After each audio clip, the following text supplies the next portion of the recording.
বাংলাদেশের সকল রাজনৈতিক দল ফ্যাসিস্টের বিরুদ্ধে নাহিদ ইসলামের নেতৃত্ব মেনে নিয়ে রাজপথে নেমে এসেছিল। এদেশের মানুষ আপনাদের নেতৃত্বের উপর যদি ভরসা রাখতো তাহলে সেই 28 অক্টোবর শেখ হাসিনা দেশ থেকে পালাতো। আপনারা সেদিন পল্টন ময়দানের লক্ষ লক্ষ মানুষদেরকে টিয়ার গ্যাসের সামনে পেলে মঞ্চ থেকে পালিয়েছে, কিন্তু নাহিদ ইসলামেরা, আসিফ মাহমুদরা এই দেশ থেকে পালায় নাই। তারা ডিবির অফিস থেকে এসে 1 ঘন্টার জন্য রেস্ট নেয় নাই। আজ 6টি মাস অতিক্রম হয়েছে। 5ই আগস্টের পূর্বে সর্বপ্রথম শাহবাগে আমাদের পক্ষে যিনি মিছিল নিয়ে এসেছিলেন তিনি পীর সাহেব চরমোনাই।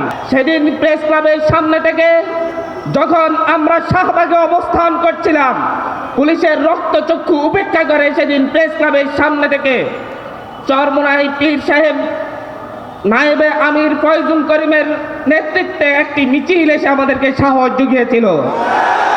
আমরা সেটা ভুলে যাইনি। আমরা আজকে অভ্যুত্থানের 5 মাস পরে আজকে এখানে একত্রিত হয়েছি, কিন্তু অভ্যুত্থানের 5 মাস আগে অভ্যুত্থান চলাকালীন সময়ে যেই দলগুলোকে আমরা পাশে পেয়েছি তাদের মধ্যে আজ আমরা সেই প্যাসিবাদী আচরণ লক্ষ্য করছি। নুরতাজে অর্ডার করে জিতে নিন গাড়ি, বাইক, আইফোন সহ কোটি টাকার পুরস্কার। অর্ডার করতে ভিজিট করুন nurtaj.com। আমরা লক্ষ্য করছি কিভাবে আওয়ামী লীগকে পুনর্বাসন করা হবে তার নীল নকশা সাজানোর চেষ্টা করতে দেখছি। আমরা দেখছি আমাদের ভাইয়েরা এখনো হসপিটালের বিছানায় কাতরাচ্ছে। আমরা দেখছি আমাদের শহীদ পরিবারের বাবা মায়েরা, শহীদের বাবা মায়েরা এখনো চোখের পানি ফেলছে, কিন্তু বিভিন্ন দলের পক্ষ থেকে বলা হচ্ছে আওয়ামী লীগ রাজনৈতিক দল, তাদেরকে নিয়েই আগামীর বাংলাদেশে তারা রাজনীতি করবে। আমরা বৈষম্য বিরোধী ছাত্র আন্দোলনের পক্ষ থেকে সুস্পষ্ট বলছি, এত রক্ত দেওয়ার পরেও যারা আওয়ামী লীগের পক্ষে অবস্থান নেবে তাদের সাথে বাংলাদেশের মানুষের কোনো সম্পর্ক নেই, থাকতে পারে না। বাংলাদেশের মানুষ সেই দিল্লির এজেন্ডা আর এই দেশে বাস্তবায়ন হতে দেওয়া হবে না। দিল্লিতে বসে বসে পরিকল্পনা করা হবে আর বাংলায় বসে বসে তার দাসেরা সেই পরিকল্পনা বাস্তবায়ন করা হবে। সেই স্বপ্ন 5ই আগস্টের পর আর দেখা যাবে না। সেই স্বপ্ন আর দেখবেন না। বাংলার সেই চাঁপাইনবাবগঞ্জের সীমান্তে দেখুন, বাংলার সেই প্রতিটি সীমান্তে দেখুন, সীমান্তের মানুষজন এখন প্রতিরোধ গড়ে তুলছে। সুতরাং দিল্লির পক্ষে এই দেশে অবস্থান করবেন, এই দেশে রাজনীতি করবেন, সেটা এই দেশের মানুষ আর মেনে নিবে না, নিবে না, নিবে না। দিল্লির পররাষ্ট্র সচিব বলছে যে আগামী বাংলাদেশের নির্বাচিত সরকারের সাথে সরকার আসলে আমরা সম্পর্ক স্বাভাবিক করব। তার 2 দিন পরেই দেখা যাচ্ছে একটি রাজনৈতিক দলের শীর্ষ নেতা বলছে অতি দ্রুত নির্বাচন দেন, নির্বাচিত সরকারই এই দেশের ভবিষ্যৎ নির্ধারণ করবে। আমরা দেখছি হঠাৎ করে এসে বলা হচ্ছে ডক্টর মোহাম্মদ ইউনূসের সরকারকে তাদের কাছে নিরপেক্ষ সরকার মনে হচ্ছে না। তারা নতুন নিরপেক্ষ সরকার চায়, যেই সরকার 1/11-তে যেরকম ভাবে কারচুপির নির্বাচনের মধ্য দিয়ে আওয়ামী লীগকে ক্ষমতার মসনদে বসিয়ে দিয়েছিল, বাংলাদেশকে তাদের দাসত্বের, ভারতের দাসত্বের শৃঙ্খলা আবদ্ধ করেছিল, সেই রকম একটি নির্বাচনের মধ্য দিয়ে তাদেরকে যেন এমন একটি সরকার দেয়া হয় নিরপেক্ষ সরকারের নামে, যেটা তাদেরকে নিশ্চিত ক্ষমতায় বসিয়ে দিবে, সেই রকম সরকার তারা চায়।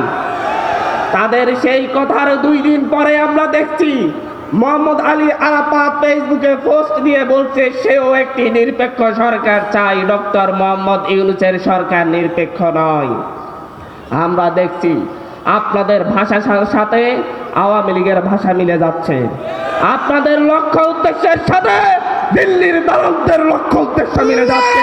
বাংলাদেশের সকল রাজনৈতিক দল ফ্যাসিস্টের বিরুদ্ধে নাহিদ ইসলামের নেতৃত্ব মেনে নিয়ে রাজপথে নেমে এসেছিল।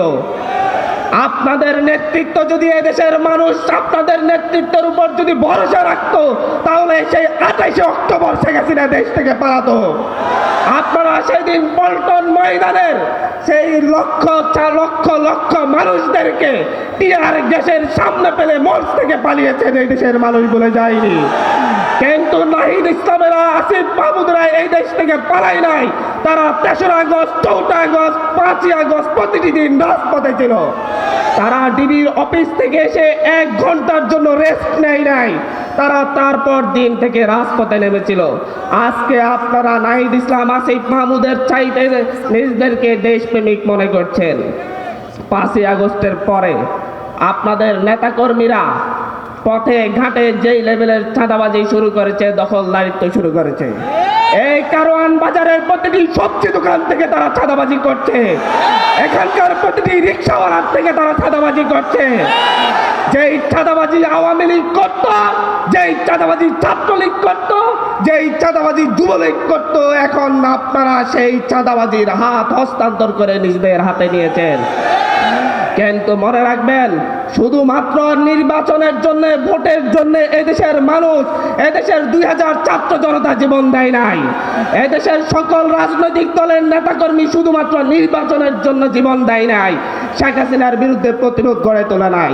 তারা প্রতিটি চাঁদাবাজের বিরুদ্ধে জীবন দিয়েছে, তারা প্রতিটি দখলদারদের বিরুদ্ধে প্রতিরোধ গড়ে তুলেছে। সুতরাং আজকে এই চাঁদাবাজি, দখলদারিত্ব বন্ধ না করলে আপনারা অপেক্ষা করুন।